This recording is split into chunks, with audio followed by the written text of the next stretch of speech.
Hey everyone, my name is Anna Dunn. I'm one of the editors here at Connect. I'd like to welcome you to our February webinar and thank you for joining us today. We have a great session planned, but first I'd like to point out a few features you can use throughout the presentation. You can type in your questions for Tracy by using the comment box on the left-hand side of your screen. If you have any questions, feel free to submit those during the webinar. You can also use the comment box to give us feedback. There will be more information about future webinars at the end of the program, but let's get started. I'd like to thank Providence Warwick CDB for making today's webinar possible. Here to speak on behalf of the CDB is Chris. Chris, the floor is yours. Thanks so much, Anna. Welcome, everyone. My name is Christopher Brislett of the Providence Warwick Convention and Visitors Bureau. It is my pleasure to introduce this topic today because I have a passion for great food. As a serious foodie, there's no better place to live than Providence, Rhode Island. National media like Travel and Leisure, Saveur, GQ, USA Today have recognized our culinary scene. As a matter of fact, the New York Times recently named Providence one of the must-see travel destinations in the world for 2016 and cited our red hot restaurants as a deciding factor. That passion for quality food carries over into the menu at the Rhode Island Convention Center. The staff prides itself on incorporating local flavors into its creative menu, doing all menu planning in-house, as well as all cooking in-house, while still providing value to the client. I invite you to come and get a taste of Providence. For more information, feel free to contact me, cbrislin@goprovidence.com. It's Christopher Brislin. We look forward to having you visit. Thanks so much. All right, thank you, Chris. It's my privilege to now introduce today's speaker, Tracy Stuckrath. A speaker, consultant, and hospitality and events industry trainer, Tracy Stuckrath is founder and chief connecting officer of Thrive Meetings and Events. Her firm specializes in educating the meetings industry on how to reduce risk, maximize budgets, and improve customer experience through safe, delicious, and healthy food and beverage events, specifically when it comes to dietary needs. Tracy is based in Atlanta, and she serves on the Slow Food Atlanta Board of Directors and recently chaired the Fair Walk of Food Allergy Atlanta and the 2015 Alley Awards. All right, Tracy, the floor is yours. Thanks, Anna. All right, I'm going to switch here and share my screen with everyone. Actually, Anna, remind me how to share my screen. That went away.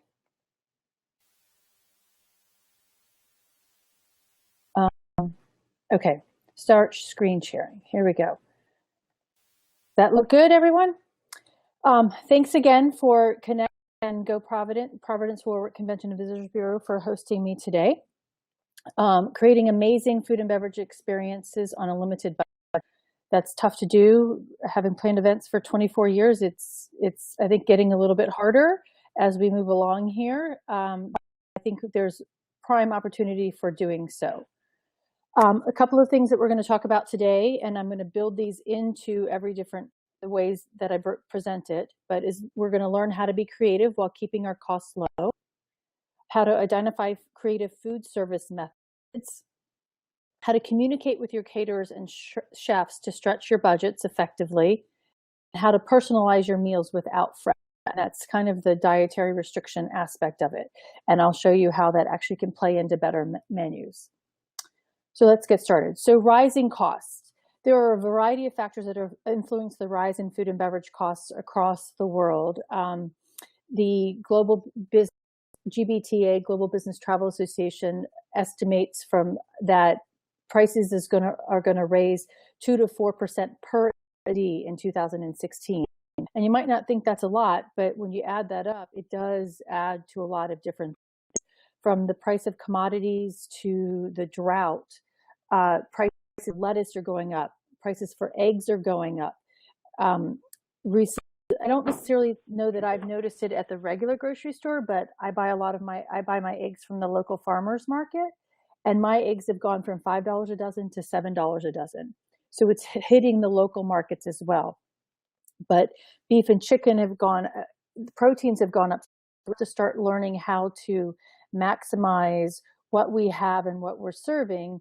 And we're going to get into how we can combat these rising costs with different aspects. And the waiter and waitress there in the middle is everybody.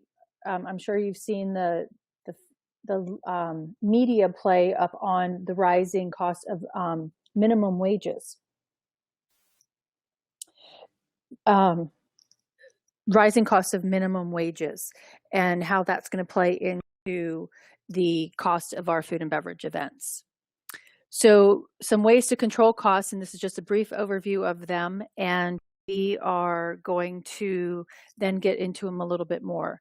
So we're going to talk about portion sizing, our flexibility working with our chefs, the timing of our events, how that plays into cutting costs, event timing, ganging menus, and I'll get into that in a little bit, bar offerings, what are we offering for our beverage options, waste factor, labor, variety, contracts, and promo opportunities.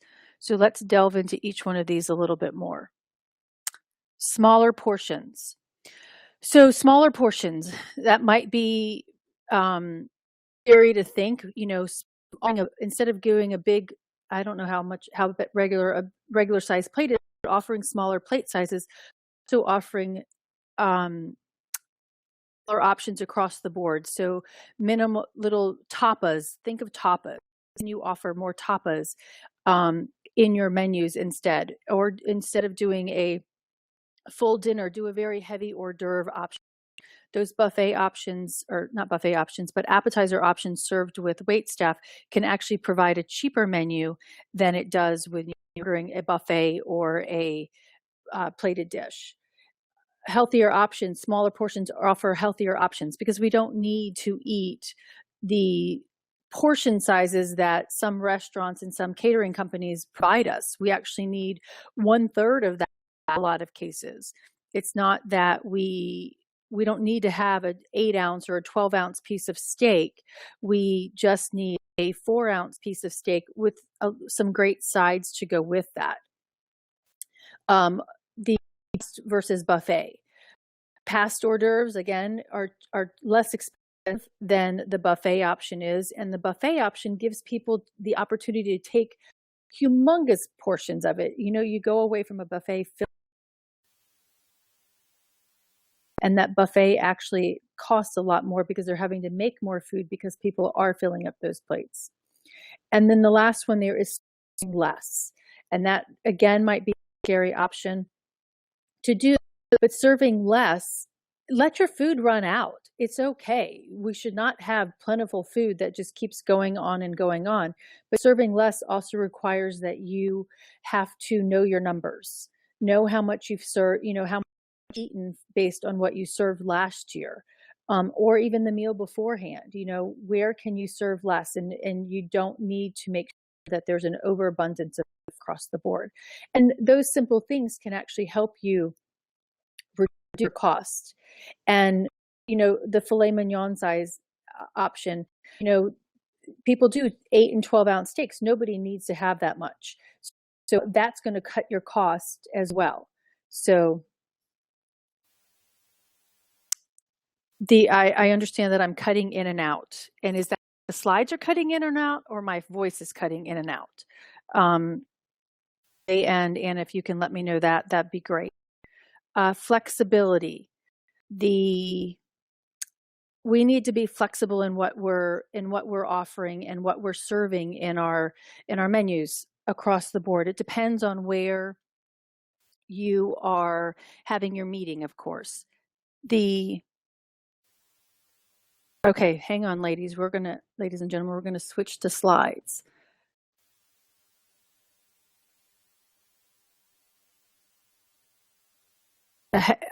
Haley, show me, where is the slide? Hey, Tracy, I'm pulling it up right now for you. Okay, so I don't understand if it's just my voice that's cutting out. Why is it switching to slides? Sorry. I'm just hoping that it will help with the feed. Well, I'm calling, you want me to call in through my phone instead of the computer? That would actually be good too. But I'm going to pull up the slides and we can test that first. Do you want to try that? I apologize to everyone for cutting in and out. I've got to get out of this. I'm gonna.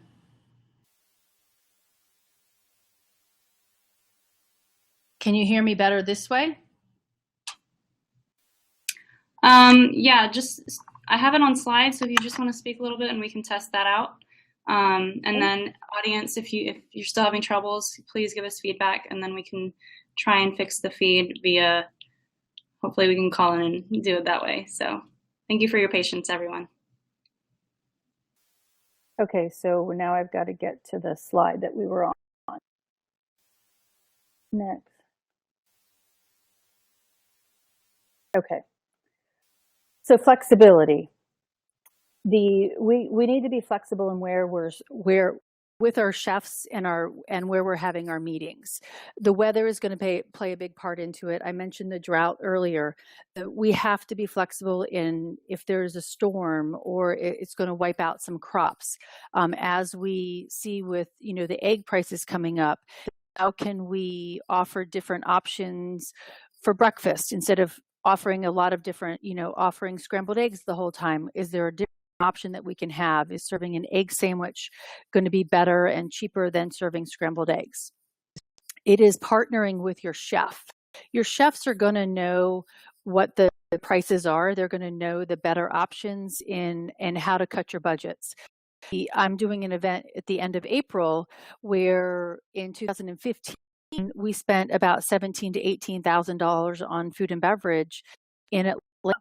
Going to Florida for the event in 2015, we have to, the pricing went up to $40,000 ordering the cheapest food on the catering menu. And we couldn't jump that high. So I talked to the chef and talked to my CSM and said, okay, this is what we're willing to spend. What can you do with it with us if we need to, we only want to spend $32,000. What can you do with these options that we want to eat to serve us? And they're working with us on that. They agreed to that, and we put that in our contract. Flexibility also comes with floss. Does anyone know what floss is? It's fresh, local, organic, sustainable, and seasonal. And that will actually help you. That's working with your chefs, and that will actually help you flexible with what's serving. You don't want to ship items from across the country when you can get them locally for a cheaper discount. It does come with some volume ordering. How can you do that? How can the chef order those items? Sometimes those local items might be more expensive, but if they are ordering them locally and they have a great enough volume for it, those prices are actually going to be cheaper than paying the transportation costs from ordering them from across the country. And the food selection goes with that. And then ganging menus. Ganging menus is working with your chef to say, and your CSM saying, what other groups are in-house with at the same time that we are? What menu items are they selecting? Can we do something similar to what they're doing, and so that the chef can then order in bulk and his prices come down?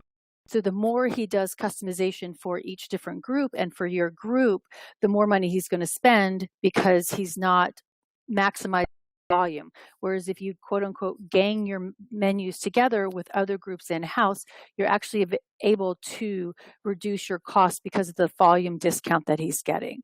And that flexibility really comes in with talking to your chefs. And I know that there are people out there, planners out there, we can't get past that CSM. And so that's where you have to actually talk to the CSM and say, okay, I want to talk. Can I have a little bit of time with him, or work with the CSM to say, this is what we want. What can he do for us? And use your CSM as that conduit. But if you're getting pushback, go a little bit deeper. But see if that CSM can do it to help you work with that.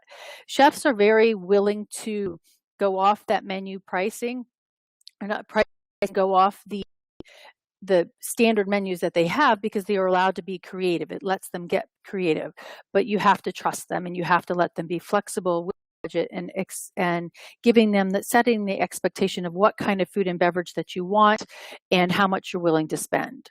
And that's being very honest with your budgets. This is what we spent, but last year, knowing that we wanted a little bit of an increase of maybe 4% increase. This is what we want to spend this year. What can you do for us? Even if you can't have the added cost, or if you don't have any additional money, just say this is with the same budget last year, but let them know that up front. Service styles. So, whether you're having a plated meal, having a buffet, you're having the chef that's there making on site, there are a variety of different options. Some caterers say that the service menus for whether a buffet or whether you have plated, the actual labor for that is actually the same because they still have to restock the menus. Again, that's working with your chefs to say, okay, the labor here, how is that going to be affected? The one photo in the middle and right on the right-hand side, I was reading one planner was mentioning just having the catering company deliver the food to the venue and then them serving it. I don't think you could do that. I definitely don't think you can do that for a 3,000 person event or more, even a couple 100 person event. But how can you incorporate that into it, make it family style menus? Family style menus, you don't actually necessarily have to put as much food on every plate. I did go to an event a couple of years ago, and it was breakfast, and the centerpieces for the breakfast were actually the pastries. We had 10 people at the table, and they had enough pastries for 20 people to eat at the table. That's way too much. That was overspending on for sure. So make sure that you're doing 2 or 3 of each kind of option and not going on an overabundance. But family style meals actually helps reduce your costs as well. Reduce the number of staff that have to clear the plates, as the service is going through versus a 3-course meal. You're having those plates family style on the plate table for them. Buffets limit the amount of staff, and you actually have to they offer the opportunity to reduce the staff a little bit depending on how it is, and some caterers say it's the equal amount as a plated meal and others say it's not. So you have to talk to the staffing or the catering company and the convention center on what kind of staffing they require. The one where they're making the drinks there too, that's a service style. How can you incorporate the event, the food and beverage into your event where the attendees are making the food? Not necessarily sure they're going to be able to make the alcoholic beverage themselves, but that's just another level of service that you can do. So it's incorporating the ambiance of the event or the venue of the event into it, and the attendees prepare the food. That actually adds a different type of service style and reduces the amount of staff that you potentially need. So creative presentations. This slide shows you this is from MPI's World or European Meetings and Events Congress in Poland last year.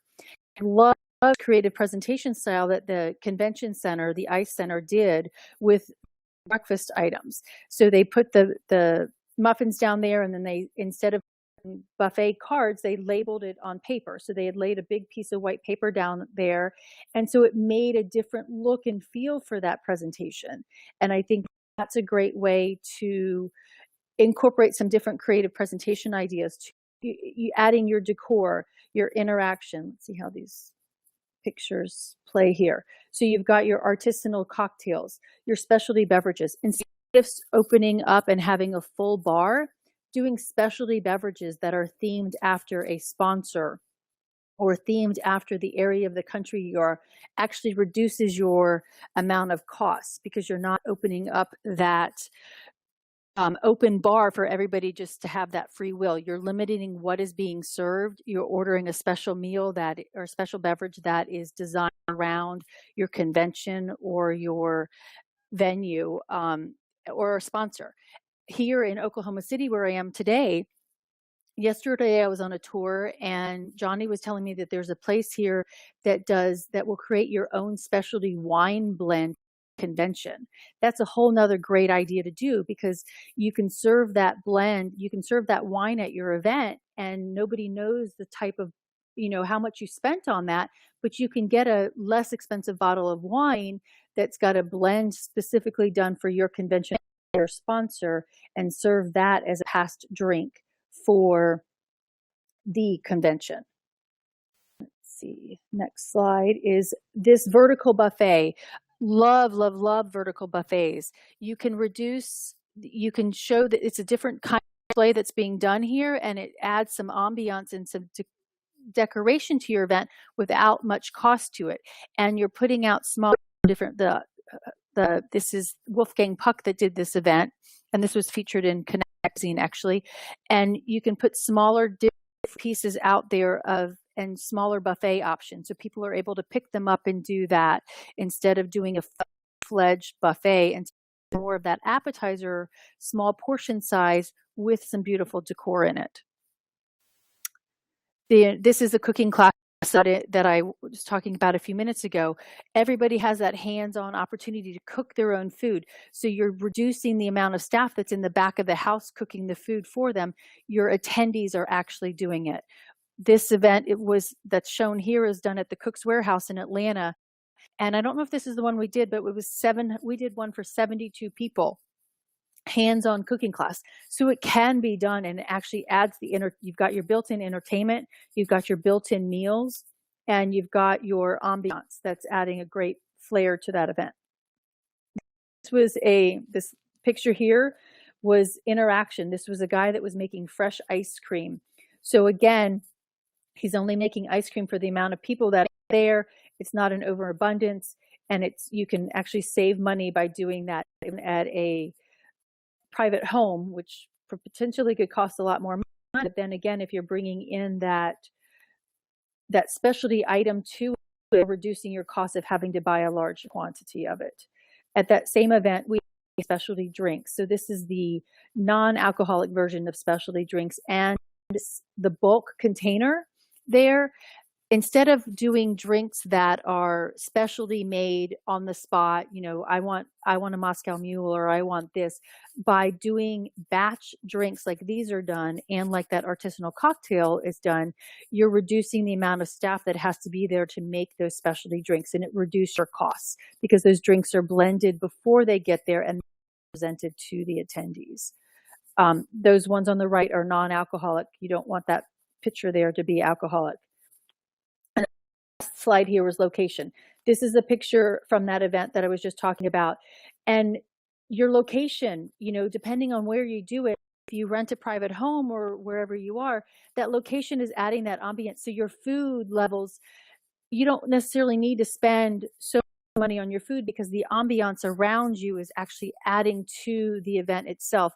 So your food could be, smaller portion sizes, not, as fancy as you want them to be somewhere else, because the ambiance is being brought to you by the venue that you use in the location. And I love this quote by Art Buchwald: "Dinner is not what you do in the evening before you do something else, but dinner is the evening." So how do you take that ambiance and that food and make it the evening?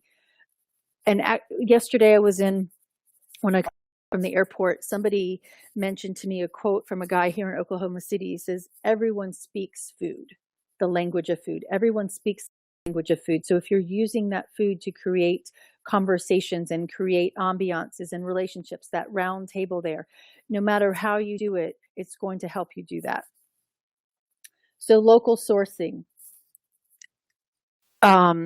This is a great opportunity to reduce your costs. So, but it does depend, as I mentioned there, it depends on the caterer, the market, the season, and the amount of product needed. A couple of bullet points there that I have on here is corporate policies. I was talking to one hotel food and beverage director that some hotels actually have corporate policies they cannot bring in local sourcing. They actually have to order directly from the Cisco's and the U.S. Foods. They're not actually allowed to go to the farmer's market and do that. So if you're wanting to use local, you definitely need to check with your food and beverage directors and your CSMs before you order it or before you contract to find out what their policies are. And then what are your policies as well on ordering local foods? Are you open to that? Does your company have any, do they want you to do that, or do they want you to stay away, and et cetera? Your commitment, you need to get the commitment from the chef up front and your commitment to that. How do you want to do it? You don't necessarily need to do it for every single meal all the time. You can do it so that it's bits and pieces from different meals, and every single item doesn't have to be local, and it doesn't have to be organic. It does have to, you can incorporate different pieces of it so that the costs are spread across the meal. There was an event or article in Connect and Faith magazine, I think December, January issue, that was talking about Cisco, and it was actually interviewing 3 different chefs and on their philosophy. There's a chef in Atlanta, where I'm from, who only will order from the big box suppliers. He only orders directly from the farmers that he knows. He doesn't, because that's his philosophy. He doesn't want to order big box companies, distributors. He wants to order from the small distributors and directly from the farmers. And he doesn't want them there. He doesn't want the big box trucks there, because that his clients, his customers could potentially see that, and it goes against his philosophy. Another company, another restaurant, that's all we order from is from the big boxes, because we want to keep our costs as low as possible. And then another, the chef at the convention center in, I think it was in Cleveland, Ohio, he does a combination of both. He knows who his farmers are. He knows the items that he can get from his farmers throughout the year, but he goes and orders his flours and his sugars directly from the big boxes, because if he didn't, his costs would jump 30 to 40%. So that's a chef that I would want to work with, and that who has a commitment on doing the local sourcing and knows where he can get it and what to do for it. The volume, I mentioned that a little while ago about the volume of how much the chef is ordering and where he's getting it from. So that does play into that. So that's where ganging the menus is really, really important. Okay, I'm getting that I have to call in. So give me 1 second, and I'm going to call in because this is not working from my computer.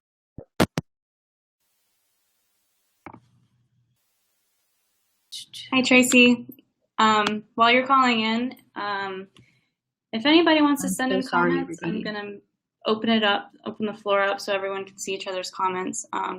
Any F&B experiences you've had that have worked well that Tracy can address at the very end, that would be great. I don't know, Anna, at our shows, what do you think's worked well? Well, I know at our Rejuvenate or Connect Faith show that we had last year, we did the family style plating, and I think that worked really well. Yeah, that was really great, because at the very end of the show, you have this experience where you're like sitting down one-on-one with a bunch of people and just reflecting on the experience of the...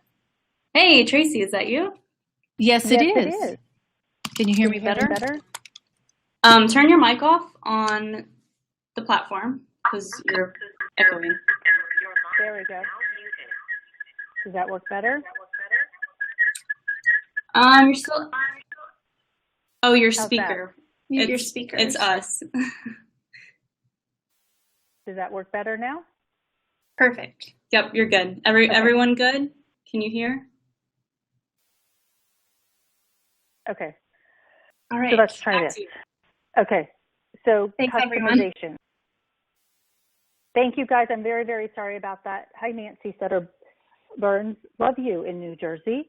Customization. So let's talk to your chef. The chef, again, going back to the original thing, we're talking to your chef. He's going to know his local market. He's going to be able to customize things for you.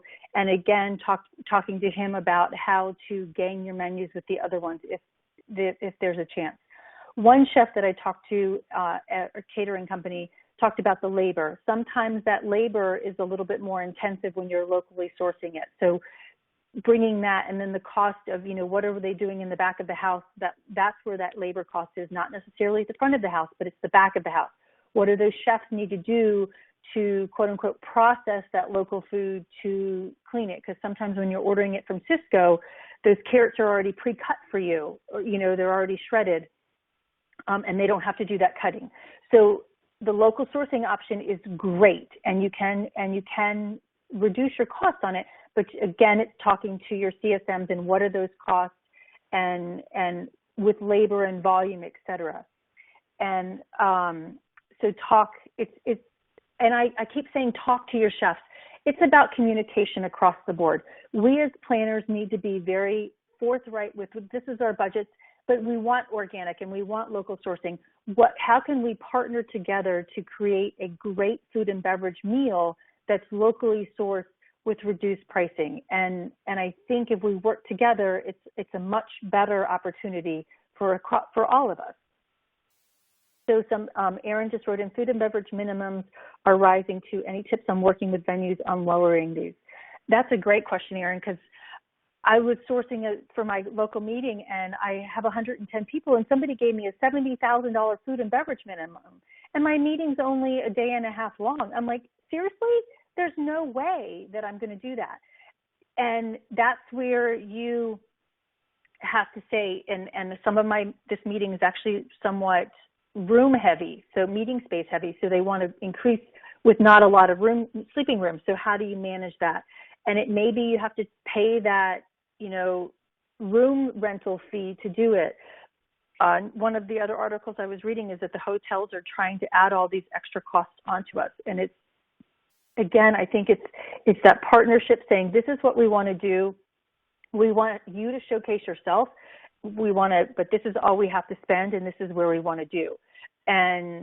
But we also, at the same point, have to realize that our food costs are going up. So it's a touchy subject as we move forward. But again, I think it's that communication across the board. Beverage craze. Alcohol can be a huge cost. Bottled water can be a huge cost. I don't even have bottled water on this slide. But, getting rid of bottled water and going to, the Cambros of water or the water pitchers on the table. Some hotels I read, somebody wrote into me one time and said they're now charging for water pitchers on the table, which kind of blows my mind if they're just serving tap water. And that may be a labor issue. But the Cambros actually help reduce that, the use of water bottles and use of the water pitchers on the table.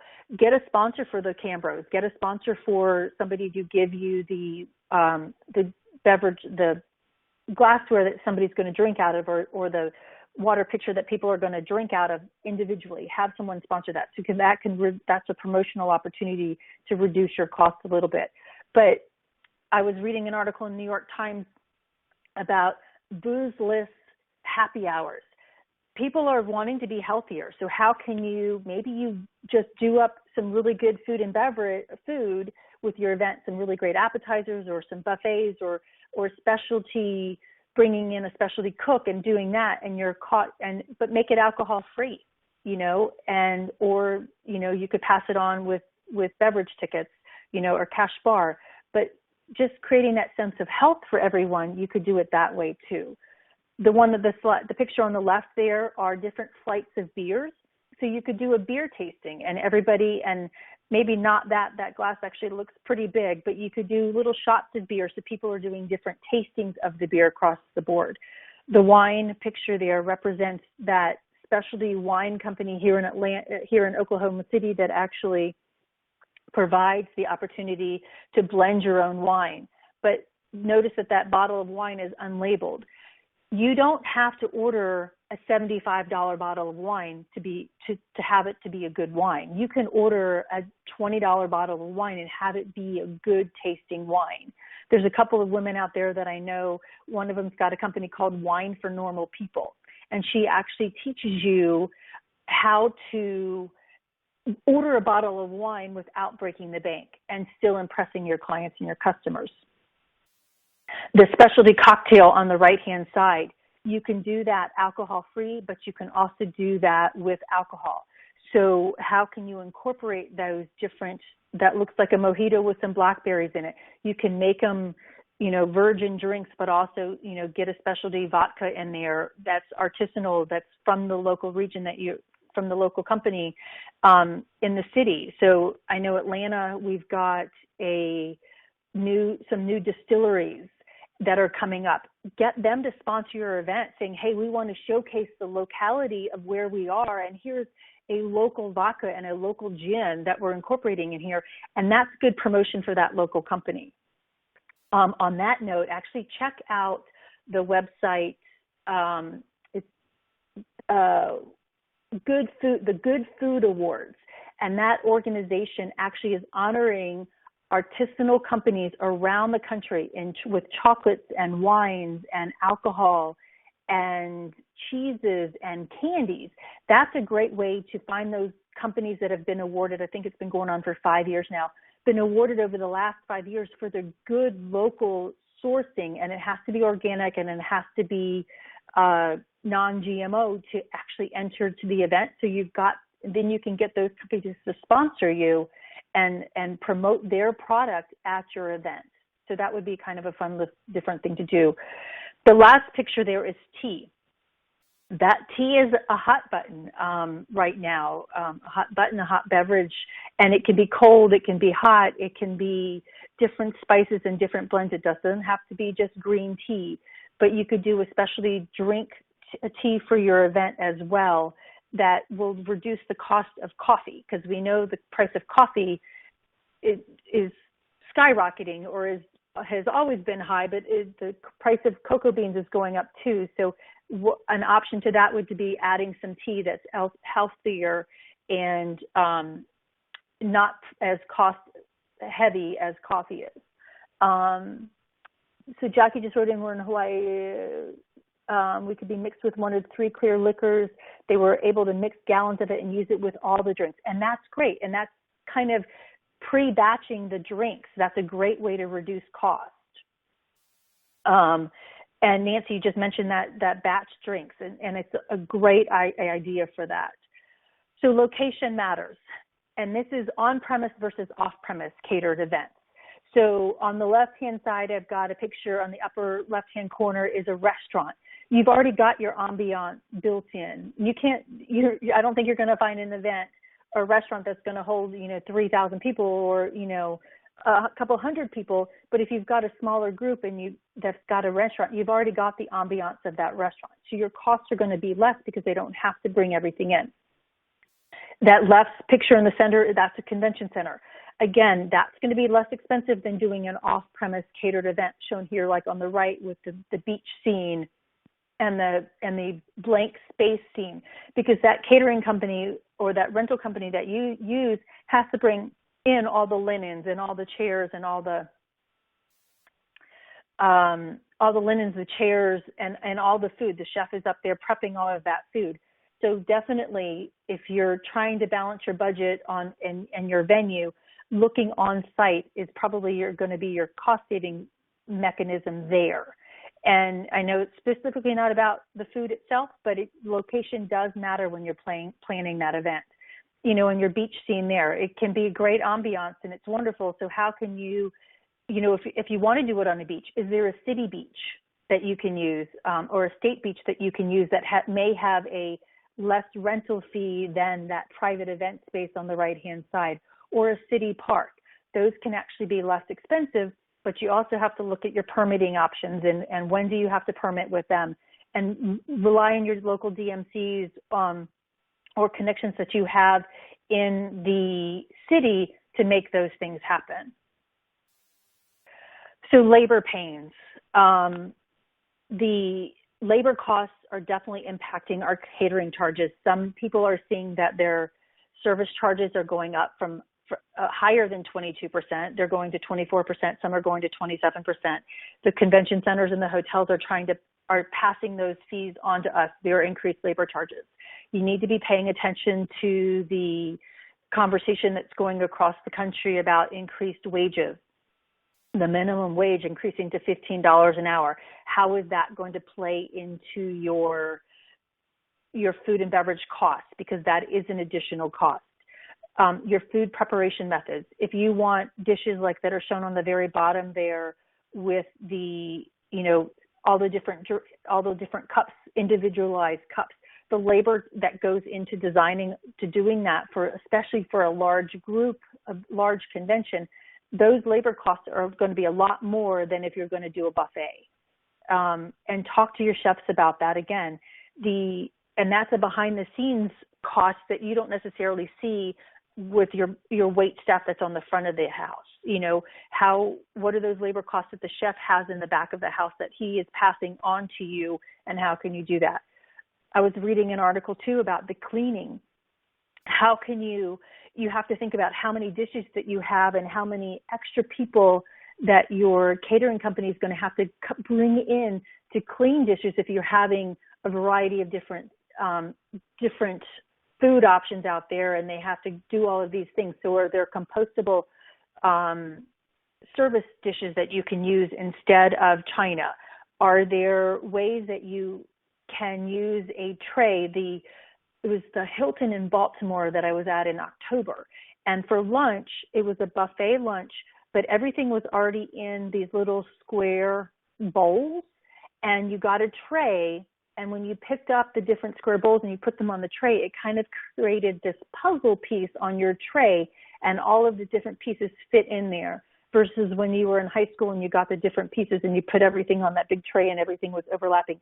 These actually work together to create a meal on your tray. And so that's reduced. That one specifically was multiple different bowls, but I've seen ones that the tray is 4 different compartments, kind of like the ones you get at the grocery store now for your own ones at home. But there are nice ceramic ones that reduce the number of plates that are going through the kitchen at the end of the night. So reducing the number of employees that actually have to be there to wash the dishes. Service fees, I mentioned that. The one I didn't mention right now is union versus non-union location. That is really really important when you're paying attention to your labor costs. How many people have to come in and how many have to work to create a specific kind of thing. So you definitely need to make sure when you're talking to your convention centers, is this hotel or your hotel, are you union or non-union? In Las Vegas, there are hotels that are both. One's union and one's not union. Which one are you selecting, and what are you doing? And I don't have a slide on this, but all of these things that I'm talking about here, you have to talk to your chefs and your convention services managers and your sales managers at your hotels before you sign the contract. Do not try to negotiate this after the contract is signed, because that is where you don't have as much wiggle room to make it happen, to make changes happen. You have to ask these questions about union and non-union and about food preparation methods before you sign that contract. And look at your food and beverage menus before you sign that contract.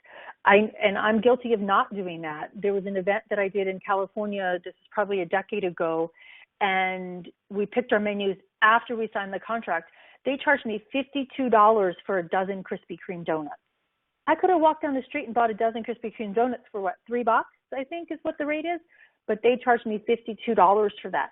You have to do that beforehand, before you sign that contract, and say, this is what you guys are asking me for food and beverage, minimum. This is my minimum that I want to set, and maybe actually do it. I think I read an article about somebody, instead of asking for a discount on food and beverage, asked for a rebate on, this is how much I'm going to, if I spend this much money, I get a rebate, and that's actually given back to the bottom line in your final bill. Instead of asking for a discount, do a rebate on how much that you spend. And so that's giving you an incentive, that's showing them that you're incentivized to spend so much money on this, but they're also going to thank you for that by giving you a rebate to the back of your bottom line. Leftovers. This picture is kind of funny because that's the leftovers in our refrigerator, but how can you save those leftovers and use them for the next event? Not the next event, but for the next food and beverage function you have. So and it's not reusing food. You're not going to scrape food off of the plate, and you're not going to put it into the dishes in the refrigerator here, but you're going to reserve the pastries. So say you've got a big buffet in the morning for breakfast. Take the pastries that are not eaten and actually use them for your break for that morning break, and hold the dessert. You're ordering that lunch, and that lunch is a 3-course lunch. It's the salad and the entree with a side, and then the dessert.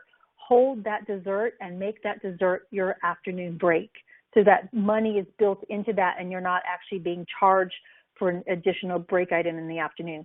Same thing with the pastries from this morning. You're using those in the morning break. And so you're saving food, you're saving the leftovers, and you're saving your budget. Trash to treasure. And that's more, I don't want you to take the trash off the plate and, recreate something, but that's actually a going trend right now. I read an article about a company I think they're in New Jersey or New York, that actually they process food for other companies, and they're taking the tops of the peppers, and they're taking the celery butts, and they're doing other things and chopping them up, and they're actually selling that to restaurants and to convention centers. So instead of wasting that food and throwing it into the trash, they're either composting it or they're using it for other things. And chefs are being very, very creative right now with using that quote unquote trash for food. And yes, it's not going to be inedible food, like this, I don't know, eyeballs from a fish or whatever, but it's going to be that good vegetable stuff that can actually be used for chicken broth. At home, when I'm cutting up beets or I'm cutting up carrots and I chop off the end or I take the skin off, all of that skin is going into a Ziploc bag and going into my freezer. And that freezer, once that bag is full of stuff, I take it and I put it in some water and I make my own vegetable broth. So that's what chefs are doing. They're taking that trash of food and using it for vegetable broth or beef broth or whatever, using that and creating good meals out of that. Talk to your convention centers and your catering partners on what are they doing to reduce their trash and their compostables to make other food options and to help you save food in the end. Tricia, I have not actually attempted to negotiate service fees because the hotels that I've been using recently, they're kind of been at that 22% and have not jumped highly. I'd love to know if anybody else has been able to negotiate the service fees. That's a really good question.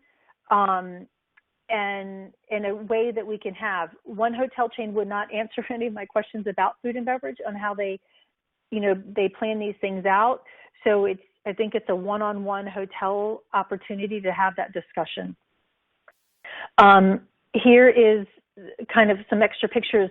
That center picture there, look at all those pastries that are left over from this breakfast event. I mean, we didn't go through anywhere near any of that food that was there. So how can those pastries be used for, the morning break?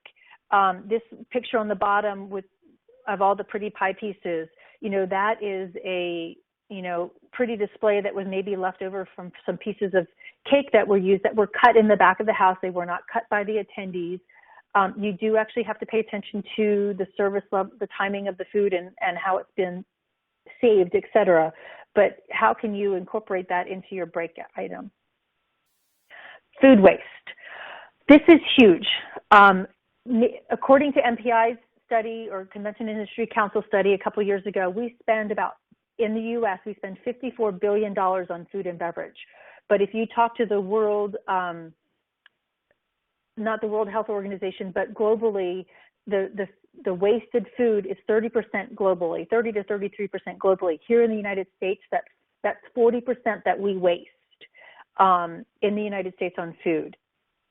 And that accounts to $21 billion of food that's wasted annually here in the United States, and that includes your meeting food at meetings and events. So say you have a budget of $1,000 and you're wasting 40% of that on excess food, you're wasting $40 of food out of that $100. What are you doing with that food? Could that money have been applied to your AV or to your speaker fee? Or could you have just ordered less food and saved that money and reduced the cost? that you're spending, the locally grown, that ugly tomato there, an inglorious, ugly food. How are those? Make sure your convention centers and your catering partners are using the inglorious or ugly foods to make their chicken broths or to make their tomato confit that they're serving on top of your steak. The tomato doesn't have to be pretty, or the pepper doesn't have to be pretty once it's chopped up and goes into the Vitamix. Who cares if it's ugly when you bought it? It doesn't need to be pretty. Also partner with organizations like Rocket and Wrap It Up. They actually will take the process for you to help donate your excess food at the end of the conference. They will work with you. They will find the organizations that accept it. They will pick it up. They will deliver it to it. They will make sure that all of that happens for you. And it will help you and talk to your accountant. Does that donation to that charity count? Can you get that as a write-off of your donation after the fact? Talk to your convention centers. Can they compost it? Talk to your attendees. Talk to your, tell your attendees what you're doing. You're trying to serve less food. Put signs out. Hey, we're not ordering an exorbitant amount of food because we want to reduce our waste. Make sure that you're not over compensating on your plate and you don't eat that food because that's just going to go to waste. Let them know what your plans are and plan for it in advance, and let them know when you're registering. Plan for it when you're contracting, and let your convention centers and your catering partners know that. Another way to reduce food waste is to serve more vegetables and in smaller portions. So definitely do that information. Your custom eaters. These are those individuals who have dietary restrictions. And I'm a big advocate for understanding our dietary restrictions and planning for them so that you're not potentially killing someone at your event or making someone upset. But understanding your custom eaters can actually really play into saving you money. Because if you order me a meal and it's got gluten in it, or if it's got dairy in it, or if it's got vinegar in it, I'm not going to eat that plate. So if you just ordered me a lunch for $50 and it goes uneaten, you just wasted $50 of your budget. So by asking some very clear questions on, do you have any food allergies? Don't leave it as an open-ended question. Use check boxes, and if anybody wants to know more about how to do that, please email. I'll give you my email at the end, and I will send you some examples of how to do that, to ask some clear questions. That is really, really important in helping you save money. The first bullet there is food and beverage history. Knowing your history is really important. Say you ordered 10 gluten-free meals at your last event. Well, did you find out from your catering company that they actually ended up serving 15? That's really important information that you need to know after the fact that you can use to plan your meetings for the next year. Saying, oh my gosh, I ordered this many, but I actually had this many eaten. Put that in your planning process. Put that in your RFP. Make sure that you're doing it, you're understanding them.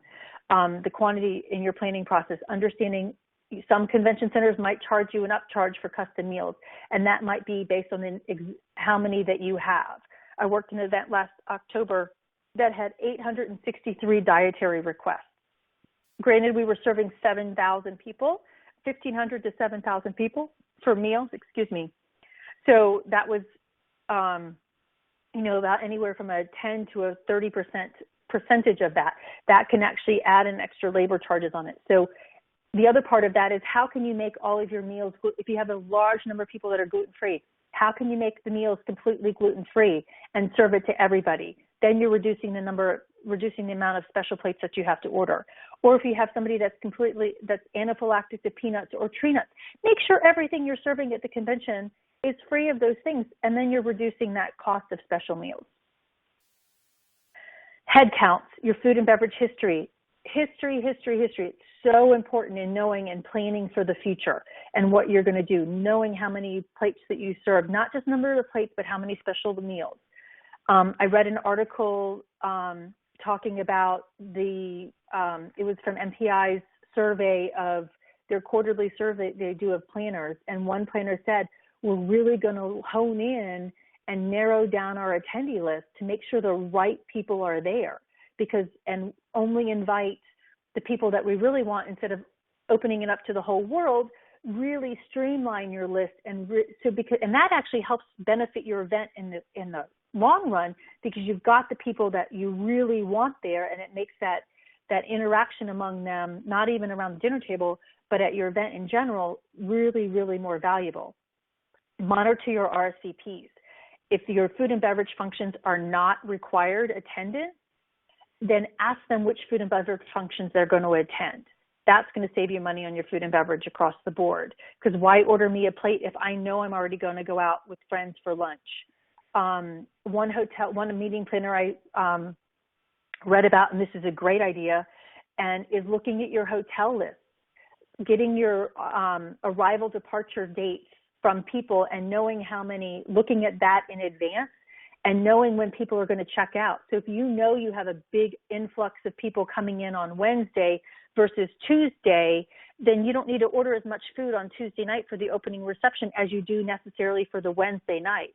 And then if people are going to check out on Wednesday, even though your conference is going until Thursday, don't order as many food items for Thursday's lunch as you did for Wednesday. I worked an event last fall, and they ordered 1,500 meals for lunch, and I think only half of those people picked them up. And by looking at that hotel list, you could have cut that numbers down. My last slide here is the shared meal is no small thing. It is a foundation. And that's from Michael Pollan. And I think the quote that I shared earlier is that everybody speaks food. So using that, and it goes into that same method there. Shared meal is no small thing. And we have catered convention service managers. We have chefs. We have line chefs. We have meeting planners. We have the attendees. It's not a small thing that we're pulling together, but I think the more we communicate with each other, the more we work with each other to actually create food and beverage that is meaningful for everyone, including those with dietary needs, including making the food and beverage minimum that the hotel has, and maximizing what you are serving for the budget that you have. I think it's a foundation for what we can build to build a stronger food world in our events. So this is me. That connection, that link at the bottom where it says Connect 2016, give it about an hour, and that link will be live. These slides will be up there for you to download. And I think, Anna, you've got these for people to download as well, but they will be on my website in an hour as well. But in the meantime, does anybody have any questions that anybody has additionally from the side here? And I'm going to go scroll through here. Somebody wrote in here that she does not negotiate service fees. Doing so affects how much the servers who make little. That's a good point, Julie Michelle, sorry. I appreciate that. And how much, you want to know how much of that service fee, Joan Eisenstadt always asks that question, how much of that service fee is actually going to the wait staff? If you're able, ask that question. Why not? It's because you want to make sure that they're getting paid fairly. Part of the beverage specific batching, hotels are charging exorbitant rates for flavored waters, which could be considered a batch drink. How do we explain the high cost to clients? That's just crazy if they're just putting lemons and cucumbers in there, Nancy, to make a batch drink. And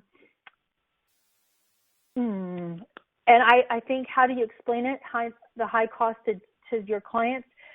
I think it's across the board. We all have to be cognizant of how our food and beverage is increasing at home as well.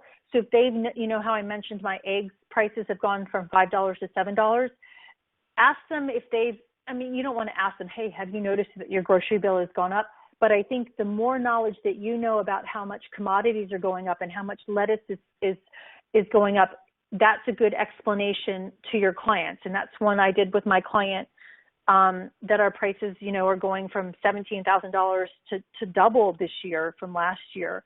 You know, granted, we have a little bit more people, but the price of food is going up. And I think the more knowledgeable we are on what the price of food is in general, the better off we are in explaining that to our clients. The portion size for the end of the webinar, doesn't that become more labor intensive? Less money on food, but more on labor. More labor costs for larger groups, especially when attendees attack the server coming out. Yes, people do attack the server coming out of the service hall. I think it's the portion size I met one meeting planner that said his hotel would not budge on the portion sizes that they would serve. They would not go less than an 8-ounce portion. I think that's definitely, again, talking to them in advance and saying, this is what we want. We don't want to serve the higher end. You know, for the portion size, look for different kind of meat, different cut of meat. You don't necessarily need the filet mignon. You can have, and they're not coming to the top of my head, but you could actually offer, you can get a really good filet from a different part of the cow than the filet mignon. So it's going to cost you less. And if they want to keep the portion size the same, they can, it might cost you less. The labor, it is necessarily knowing what that labor charge is, and if they're, maybe the wholesaler that they have does have different cuts of beef that they can use that have the smaller portion sizes already. Anybody else have questions for me? Pares major is the cut of meat. Thank you, Leanne.